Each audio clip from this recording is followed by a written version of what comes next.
আসসালামু আলাইকুম।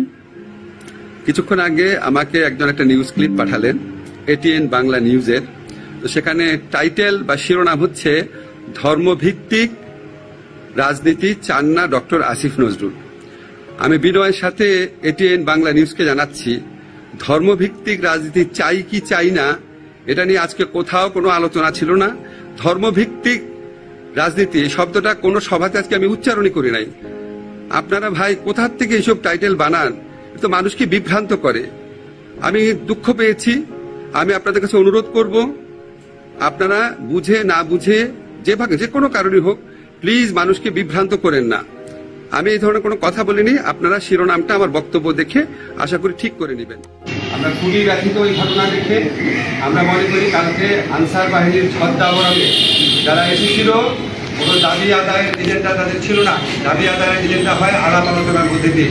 তারা বারবার আলাপ আলোচনা করে সম্মত হয়ে ফিরে গেছে এবং বারবার আমাদেরকে ঘিরে রেখেছে। তারা লাঠি তাদের স্টকে ছিল এবং আপনারা দেখতেন তারা কি বারমুখীভাবে ছাত্রদের উপর, যেই ছাত্ররা স্বৈরাচারের পতন ঘটিয়েছে, যারা আমাদের স্বপ্ন এবং আমাদের ভবিষ্যতের প্রতিভূ হিসাবে যাদের দেখি, তাদেরকে রাস্তায় ফেলে কি নির্মমভাবে মেরেছে এবং আপনারা তাদের যুদ্ধংদেহী মনোভাব দেখেছেন। তাদের দাবি ছিল এক্ষুনি রাত 10টার সময় প্রজ্ঞাপন করে তাদেরকে জাতীয়করণ করা হবে। তারা এমন একটা অসম্ভব দাবি তুলেছিল, অবাস্তব এবং অসম্ভব দাবি তুলেছিল গণ্ডগোল করার জন্য।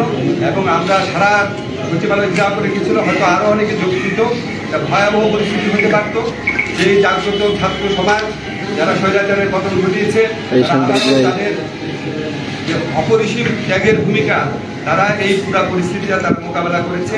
করার পর আবারও যারা অপশক্তির দোষর আছে, যারা বিভিন্ন ছদ্মাবরণে ছাত্র জনতার বিপ্লবকে নস্বাত করতে চায়, তাদের জন্য একটা বার্তা দিয়েছে যে এই দেশের ছাত্র সমাজ জাগ্রত রয়েছে, কোনো ষড়যন্ত্র সফল হবে না। এবং যারা ষড়যন্ত্র করবে, যারা এই ছাত্র জনতার গণ অভ্যুত্থানকে দাবি আদায়ের ছদ্মাবরণে বা বিভিন্ন অজুহাতে, বিভিন্ন ছদ্মাবরণে যারা এটাকে নস্বাত করতে চাবে, তাদের বিরুদ্ধে আমরা তো প্রচলিত আইনে ব্যবস্থা নিব। প্রচলিত আইনে এছাড়া ছাত্র সমাজ যারা আছে, তারা জাগ্রত আছে। এই ছাত্র সমাজকে পরাজিত করা এবং তাদেরকে বিভ্রান্ত করা যাবে না, এই মেসেজ দিতে চাই। এবং আর যারা সঠিক পথে দাবি আদার আন্দোলন করছেন, আপনাদের কাছে অনুরোধ, আপনারা বিবেচনা করে দেখবেন 17 বছরের বৈষম্য এবং শোষণ 17 দিনে কি করা যায়, বিবেচনা করে দেখবেন। ধৈর্য ধরে নিয়মতান্ত্রিক পন্থায় দাবি জানা। আমরা জনগণের পক্ষ থেকে এসেছি, আমরা কোনো দলের প্রতিনিধি না। অবশ্যই আমরা সবার স্বার্থ নিশ্চিত হয় এমনভাবে সমাধান দেওয়ার চেষ্টা করবো, তবে সেটা সময় লাগবে। ঠিক আছে, আপনার সবাই ভালো থেকে ধন্যবাদ। আমি মেট্রো রেল চালু করার সময় বলছিলাম যে এখানে একটা দাবি, ধান কাটার মৌসুম, দাবি আদায়ের মৌসুম শুরু হয়েছে। তো এখন হচ্ছে যে আপনি এবং প্রত্যেকটা দাবির কিন্তু একটা আর্থিক সংশ্লেষ আছে, মানে সরকারের ব্যয় বাড়বে। তো সরকারের রাজস্ব তো হঠাৎ করে রাতারাতি বেড়ে যাবে না। তাহলে আমরা কীভাবে এইসব দাবি মেটাবো? টাকা ছাপতে পারি। টাকা ছাপলে কী হবে? মূল্যস্ফীতি হবে। মূল্যস্ফীতি হলে কী হবে? আপামর জনসাধারণের সাফার করবে। আপনার বাজারের আলুর দাম 40 টাকাতে 80 টাকা হবে, পটলের দাম 60 টাকা হয়ে যাবে, তেলের দাম 200 টাকা চলবে।